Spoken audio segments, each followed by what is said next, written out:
உலகத் தமிழ் மக்கள் உங்கள் அனைவருக்கும் எனது அன்பான வணக்கங்கள். என்ன நேயர்களே, இப்போ ராசியினுடைய பலன்கள்லாம் பார்த்தோம். அடுத்தது லக்ன ரீதியாக நீங்கள் பிறக்கும் காலத்தில் உங்களுடைய லக்னத்திற்கு எத்தனாம் பாவாதிபதி எத்தனாம் பாவகத்தில் இருக்கிறதோ அந்த பாவகத்தினுடைய காரகத்துவம் உங்களுக்கு நன்மையா தீமையாங்கிறத சொல்கிறது தான் அந்த நிகழ்ச்சி.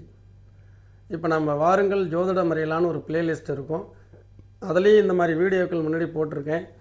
அதே மாதிரி புதிதாக வந்த நேயர்கள் உங்களுடைய லக்னம் உங்களுடைய ராசி அதனுடைய வீடியோக்கள் வேணுன்னா சென்ட் மீ பிளேலிஸ்ட் 9842208655 அதில் நீங்கள் கூப்பிட்டிங்கன்னா அதில் பிளேலிஸ்ட் அனுப்பி சொல்லி வாட்ஸ்அப் பண்ணிங்கன்னா அனுப்பி விட்றேன் பாருங்கள்.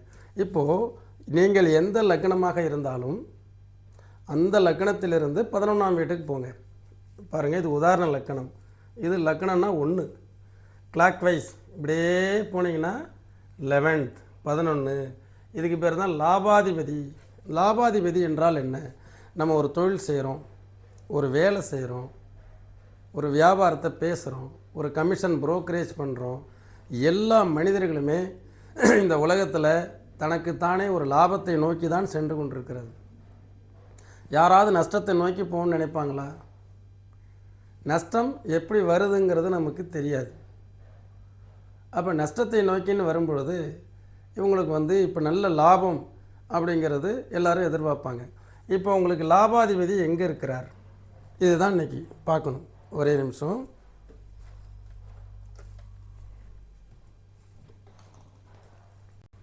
இந்த லாபாதிபதி கரெக்டாக உங்களுக்கு குரு. யாருன்னா அந்த வீட்டுக்கு அதிபதி குரு. இந்த குரு எங்கே இருந்தால் என்ன பலன்? இவ்வளோ தான். ஒரு தொழில் பண்ணுறோம், நீங்கள் என்ன தொழில் பண்ணுறீங்களோ அது உங்கள் லக்கணப்படி, அதெல்லாம் கணக்கு இல்லை. இப்போ நாம் ஜோதிடம் பார்க்குறோம், ஒரு வருமானம் வருது அப்படின்னா அந்த லாபாதிபதி எங்கே இருக்கிறாரோ அதை நோக்கி தான் அந்த லாபம் போய் ஸ்டோரேஜ் ஆகும். புரியுதுங்களா? அந்த லாபாதிபதி உங்களுக்கு 11ஆம் இடத்துலேயே இருக்குது, வேறு எங்கேயுமே போகலை. இப்போ எப்படி சார்?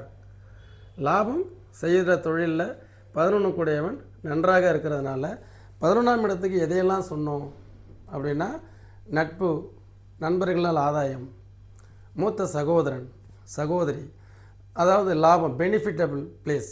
அந்த பெனிஃபிட் அப்படிங்கிறது கண்டிப்பாக உங்களுக்கு நடக்கும். இது ஒரு நல்ல அமைப்பு. இப்போ லாபாதிபதி 12க்கு போச்சுன்னா, சார் நல்ல பிஸ்னஸ் பண்ணுறேன், வியாபாரம் பண்ணுறோம், லாபம் வருது, காசு பூரா விரயமாகுது சார், சேவிங்ஸ் பண்ணவே முடியல. எவ்வளோ பேரை நம்ம கேட்டிருக்கிறோம். சுத்தமாக சேவிங்ஸே இல்லை. அப்போ விரயம். அப்போ என்ன செய்கிறது? இதுக்கு ரெமெடி, இதுக்கு என்ன பரிகாரம்? அப்போது உங்களுடைய பெயரில் பிஸ்னஸ் பண்ணுறது தவிர்க்கணும். அடுத்தது டேக் டைவர்ஷன்.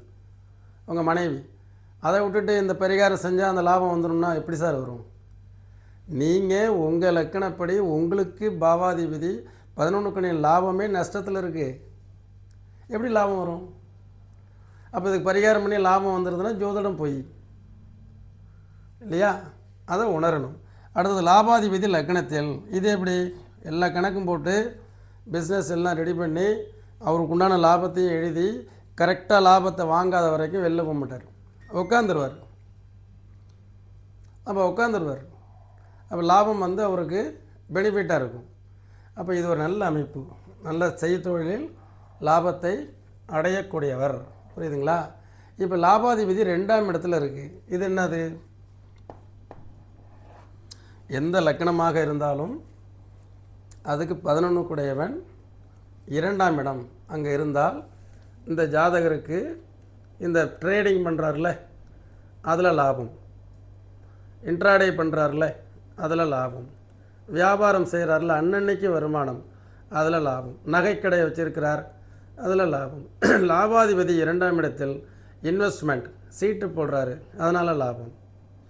ஃபைனான்ஸ், நகை சீட்டு கண்ணுக்கு தெரியாமல் போடுறது, ஒரு காலத்தில் நல்ல லாபம். இந்த லாபாதிபதி 2ஆம் இடத்தில் இருக்கிறது நல்ல அற்புதமான சொத்துக்களை வாங்கி பத்திரங்களாக மாற்றுறார், பங்கு சந்தைகளை வாங்கி வைக்கிறார். இந்த மாதிரி மியூச்சுவல் ஃபண்ட் அது வாங்கி அதை பண்ணுறார்.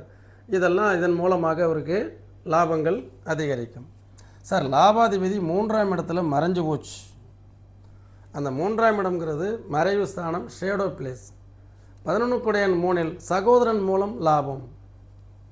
இளைய சகோதரன் இளைய சகோதரி மூலம் லாபம். அப்போ அவங்க மூலமாக பந்தயம் கட்டலாம். இதுதான் ஒரு ஜாதகத்தில் நான் அதுக்கு தான் நான் சொல்கிறது. இப்படி பாசிட்டிவாகவே நீங்கள் சொல்கிறீங்க சார்ன்னு சொல்கிறாங்கல்ல, எது பாசிட்டிவ்? நெகட்டிவாக ஒரு அமைப்பு ஜாதகத்தில் இருக்குது. அந்த நெகட்டிவே நான் எடுத்து சொல்கிறதுக்கு நான் எதுக்கு படிக்கணும்?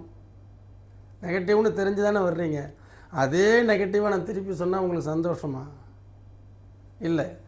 அதை எப்படி பாசிட்டிவாக மாற்றணும்? Take diversion. லாபாதிபதி என் ஜாதகத்துக்கு 3ல் மறைஞ்சிருச்சுன்னா என் தம்பியின் மூலமாக அதை ஈக்குவல் பண்ணுறதுக்கு ட்ரை பண்ணணும். இப்போ லாபாதிபதி 11க்குடையவன் 4ல். அப்போ 11ஆம் இடம்ங்கிறது பெனிஃபிட், ஆதாயம். 4ஆம் பாவக காரகத்துவத்தோடு இணைச்சி பார்த்தோம்னா அம்மாவின் சொத்து, அம்மாவினால் லாபம், அம்மா பெயரில் பிஸ்னஸ், அம்மாவனால் நமக்கு நல்ல லாட் ஆஃப் பெனிஃபிட். அப்புறம் 4ஆம் இடம்ங்கிறது வாகனம். அப்போ வாகனத்தினால் லாபம். எப்போ 11க்குடையவன் 4ஆம் இடத்துல இருக்கோ வாகனத்தை ஓட்டி சம்பாதிக்கிறது, வாகனம் வச்சுக்கிறது, வாகனத்தினால ஆதாய மேன்மைகள். அதே மாதிரி வீடுனால பெனிஃபிட், வீடுனால கட்டுறது. இப்போ இந்த லாபாதிபதி என்னுடைய லக்னத்திற்கு 11க்குடையவன் 4ல். அப்போ நமக்கு வீடு, சம்பாதிச்ச காசு கையில் எதுவும் சேவிங்ஸ் கிடையாது. அதுக்கு வேறு காரணம் விரையாதிபதி 2ல். அப்போ லாபாதிபதி 4ல் இருக்கும்போது வீட்டுனால ஆதாயம், வீட்டு வாடகை வருமானம், அவ்வளோதானே. அவங்கவுங்க சக்திக்கு தகுந்த மாதிரி அது எனக்கு வருது இருக்குது. வாகனத்தினால் வருமானம், அந்த வாகன தொழில் நம்ம செய்யலை. அப்போது 4 என்பது வீடு, அம்மாவுடைய தொழில், வாகனம், ரியல் எஸ்டேட், அதனால் வரக்கூடிய வருமானங்கள்.